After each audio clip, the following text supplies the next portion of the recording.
perdendo a intimidade com os pais. Uma das características que define o ser humano é a necessidade de comunicação e socialização. Por causa desta capacidade de interação, o homem sente, pensa, age e interage. Isso o leva a um nível de relacionamento singular com Deus, consigo mesmo e com os outros.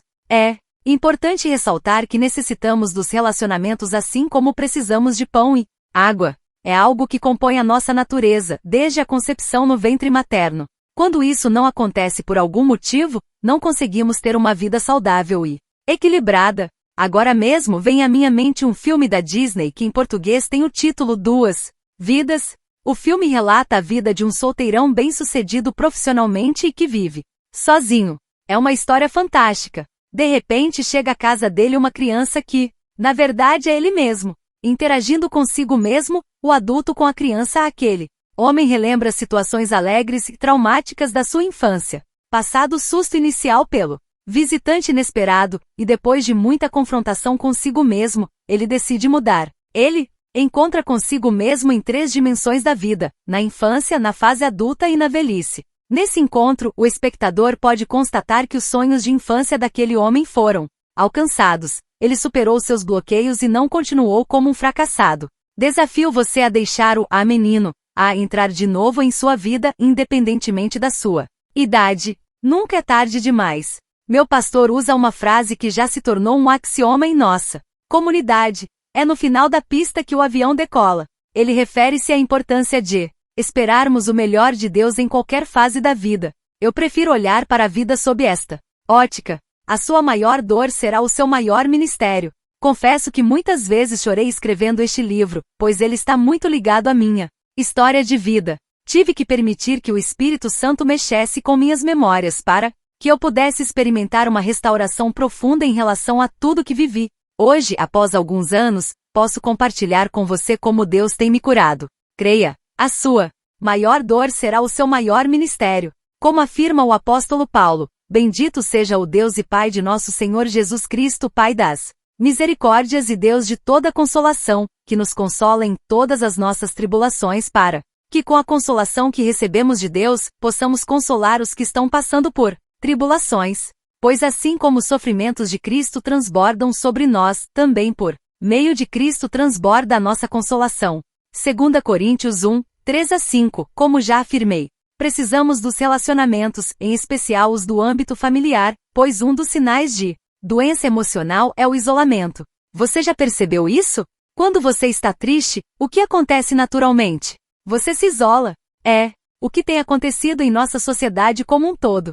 Ao mesmo tempo em que interagimos mais, pois tudo acontece com mais naturalidade no mundo virtual, há uma lacuna na vida presencial. Contudo, o virtual não substitui o presencial. Não é estranho que, apesar de tantas facilidades para se viver em nosso tempo, as pessoas estão cada vez mais infelizes? Os motivos para isso são diversos, mas uma das principais razões é a falta de relacionamento. Deus, no ato da sua criação, formou o homem, Adão, para ter intimidade com a natureza, com a mulher e em especial com ele. Deus proporcionou o mesmo para Eva. Vale ressaltar que a base para o relacionamento com os outros precisa vir do próprio Deus, a esfera mais importante de relacionamento que alguém pode experimentar. Deus é um Deus de relacionamento. Quando vemos o verbo façamos no Gênesis da criação, notamos que Deus interagia com ele mesmo, Deus Pai, Filho e Espírito Santo. Então disse Deus, façamos o homem à nossa imagem, conforme a nossa semelhança.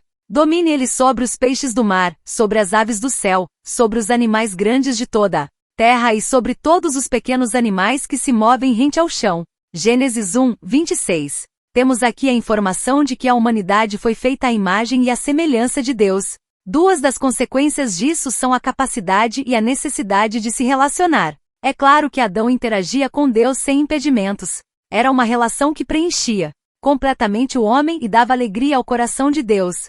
Partiu dele a decisão de criar a mulher, a outra, mas com a mesma essência, capacidade e valor. É equivocado aceitar que Adão sofria de solidão sem Eva. Alguns têm a imagem que aquele homem ficava triste, jogando pedras nos lagos do Jardim do Éden, completamente entediado por não ter uma mulher ao seu lado. O Éden significava um lugar de abundância e perfeição. Não havia ali nenhum tipo de escassez. O princípio é que o homem foi feito para a glória de Deus. Para o homem bastava Deus. Como lemos, todas as coisas vêm única e exclusivamente de Deus. Tudo vive por seu poder e tudo é para sua glória. A ele seja a glória para todo sempre. Romanos 11:36. Deus criou Eva e a presenteou ao homem com o objetivo de abrilhantar ainda mais a sua criação. A criação de Eva refere-se mais à revelação do que à necessidade. Na criação do casal, Deus passou a ampliar a sua própria revelação para a humanidade. Deus que nos ama ao mesmo tempo com um amor de homem e suas peculiaridades e amor de uma mulher com sua doçura. Como devia ser lindo o relacionamento daquele casal, uma sintonia de amor sem as limitações dos frutos do pecado, egoísmo, orgulho, rebeldia, controle, desconfiança, instabilidade, mentira, passividade, etc. Recentemente a revista Super Interessante publicou que há uma suposta tendência genética para que a sociedade pratique os 7 pecados capitais, enfatizando até mesmo que em alguns momentos, o excesso de cada pecado capital foi crucial para o desenvolvimento e sobrevivência da raça humana. De fato, isso tem a ver com um DNA completamente dominado pelo pecado, ou seja, a nossa tendência interna para o mal, fruto da queda do primeiro casal. Os autores bíblicos são unânimes em afirmar que quando Adão e Eva desobedeceram a Deus, a natureza humana se corrompeu, trazendo para o homem a morte. A morte, entre tantos significados, também está ligada a todo tipo de limitação. A queda adoeceu o corpo, a alma e o espírito do homem. Por causa da queda do homem, o momento em que eles desobedeceram a Deus no Éden, muitas sequelas ficaram, entre elas a perda do potencial para os relacionamentos e a perda da proximidade entre si. O ser humano passou a ter receio e medo da intimidade, indisposto a vivê-la na esfera dos relacionamentos. Com a perda da pureza e da naturalidade do primeiro casal, todos nós passamos a usar roupas feitas de folhas de figueira, escondendo-nos de Deus e dos outros. Os olhos dos dois se abriram e perceberam que estavam nus, então juntaram folhas de figueira para cobrir-se. Gênesis 3:7. Naquele instante, a raça humana passou a isolar-se de si e dos outros, em especial de Deus. Mas o Senhor Deus chamou o homem perguntando: "Onde está você?" E ele respondeu: "Ouvi teus passos no jardim e fiquei com medo porque estava nu, por isso me escondi." Gênesis 3:9 e 10. Será que Deus está perguntando o mesmo para você? Onde você está? A intenção de Deus não é puni-lo, mas tirá-lo do esconderijo do campo relacional e fazê-lo voltar para a conexão com ele e com os outros. Queremos estimular a volta dos corações dos filhos aos de seus pais, a Deus. Apenas com essa parte resolvida, podemos ser levados a uma avaliação em relação à nossa experiência com a paternidade humana e divina. Após a queda narrada em Gênesis 3, a intimidade nos relacionamentos passou a ser possível somente por meio de um investimento intencional. A intimidade só acontecerá por meio de muito empenho, de ações planejadas e constantes. Infelizmente, a realidade da queda afetou duramente a interação dos pais com os filhos e vice-versa. Justamente esse relacionamento, que deveria ser algo tão natural e dinâmico, passou a sofrer duros reveses e limitações extremas. Como precisamos de cura nesta área? Quantos pais se sentem distantes do coração de seus filhos? Quantos filhos não conseguem voltar mais para a casa de seus pais? Todos possuem a necessidade de voltar para sua origem em alguns momentos. Na fase da adolescência e da juventude, geralmente tendemos para a independência, como se fosse possível vivermos para sempre sem os nossos pais. Muitos pais não entendem este processo, que é o fenômeno da formação da individualidade, e que faz parte do desenvolvimento de uma pessoa. Porém, tenho notado que quando não houver rompimento dos laços emocionais, os filhos nunca perderão o caminho de volta para casa, pelo contrário, voltarão e trarão outros cônjuges e filhos. Os pais podem contar com isso. Deus os fez como referência para seus filhos. Quando não houver rompimento dos laços emocionais, os filhos nunca perderão o caminho de volta para casa. Porém, há muitos filhos que estão sem direção, completamente perdidos. É como acontece quando estamos seguindo em uma estrada sem destino certo. A possibilidade iminente de pararmos por falta de combustível é enorme.